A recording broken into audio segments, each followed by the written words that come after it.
नमस्कार दोस्तों, आज हम आपके लिए सफला एकादशी की पौराणिक कथा लेकर आए हैं। आप पुण्य प्राप्ति के लिए इस कथा को अंत तक जरूर सुने।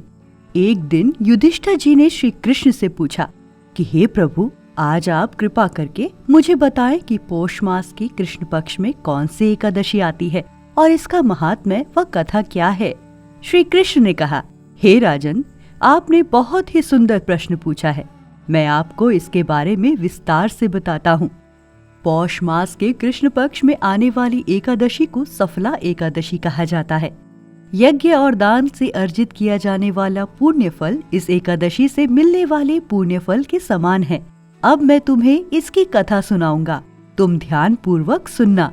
चंपावती नामक एक सुंदर नगरी में महिष्मान नामक पराक्रमी राजा राज किया करते थे। उनके 4 पुत्र थे।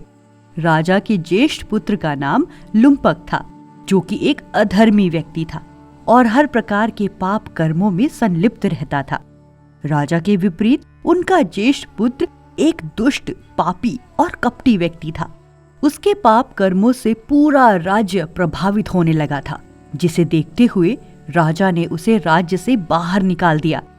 राजा के भय से लुम्पक के किसी भी मित्र या संबंधी ने उसकी सहायता नहीं की और वो राज्य के बाहर एक जंगल में निवास करने लगा। लेकिन उसके व्यवहार में कोई परिवर्तन नहीं आया और जंगल में उसने निर्दोष मूक जानवरों का शिकार करना शुरू कर दिया। इसके अलावा रात्रि के समय उसने नगर में जाकर लूटपाट करना भी शुरू कर दिया। जंगल में वो श्रीहरि के प्रिय बरगद के पेड़ के नीचे निवास करता था और इस प्रकार कुछ समय बीत गया। कुछ समय बाद मौसम में बदलाव आया और एक दिन की बात है, वो ठंड के कारण पूरी रात ठिठुरता रहा और सो नहीं पाया। पौष माह में शीत लहर के कहर से बचने के लिए उसके पास पर्याप्त संसाधन नहीं थे। इस प्रकार संयोगवश दशमी तिथि की पूरी रात्रि उसने जागते हुए बिता दी। ठंड के कारण उसका शरीर शिथिल पड़ गया और अगले दिन उसमें इतनी ताकत नहीं बची थी कि वो किसी भी प्राणी का शिकार कर पाए। उसने आसपास गिरे फलों को एकत्रित किया। इस प्रकार पूरा दिन निकल गया। लुम्पक ने इस विषम परिस्थिति में अपने पूर्व जन्म के कार्यों को याद किया। पूर्णत असहाय हो जाने के पश्चात उसने भगवान श्री हरि को याद किया और मन में उनसे प्रार्थना करते हुए कहा, देखिए मेरी क्या स्थिति हो गई है। आप कृपया मुझ पर दया दिखाएं और इन फलों को भोग के रूप में स्वीकार करें। सफला एकादशी की रात्रि में भी पूरी रात वो ठंड के कारण जागता रहा और भगवान को याद करता रहा। इस प्रकार अनजाने में उससे सफला एकादशी का व्रत पूरा हो गया। अनजाने में ही लुम्पक द्वारा की गई इस तपस्या से भगवान अत्यंत प्रसन्न हुए और अगले दिन सुबह होते ही एक सफेद तेजस्वी घोड़ा लुम्पक के पास आ पहुंचा। उसी क्षण एक आकाशवाणी भी हुई, जिसमें कहा गया कि हे लुम्पक, ये घोड़ा तुम्हारे लिए आया है। तुमने विधि पूर्वक सफला एकादशी का व्रत पूर्ण किया, जिससे परम कल्याणकारी भगवान श्री हरि तुमसे अत्यंत प्रसन्न हुए हैं और तुम्हारे पाप कर्मों का नाश हो गया है। अब तुम इस घोड़े पर सवार होकर अपने राज्य में वापसी कर सकते हो। तुम्हारा राज्य तुम्हें वापस मिल जाएगा, जहाँ तुम्हें धर्म की स्थापना करते हुए राज करना होगा। आकाशवाणी की बात सुनकर लुम्पक अत्यंत प्रसन्न हुआ और अपने पिता के पास वापस लौट गया।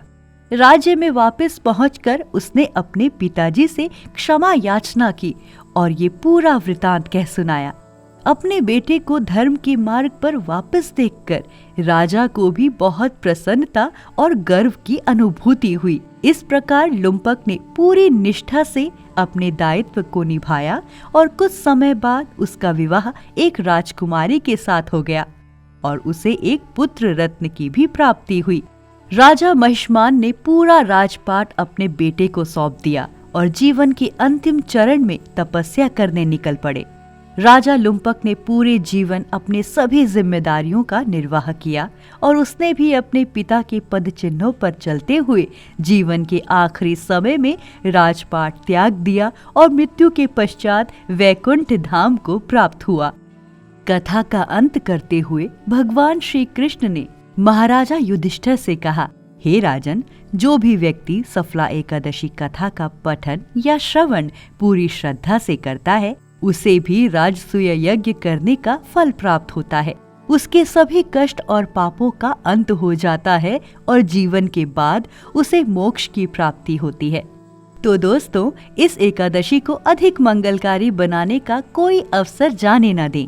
श्री मंदिर की चढ़ावा सेवा का लाभ उठाते हुए श्री हरि के स्वरूप भगवान श्री कृष्ण को घर बैठे चढ़ावा जरूर अर्पित करें। आपको बता दें कि आप मथुरा में बांके बिहारी मंदिर और गोवर्धन के गिरिराज मुखारविंद मंदिर में भगवान श्री कृष्ण को चढ़ावे के रूप में माखन, भोग, पुष्प आदि चढ़ा सकते हैं। मैं अब आपसे लेती हूँ विदा। आप श्री मंदिर से जुड़े रहें।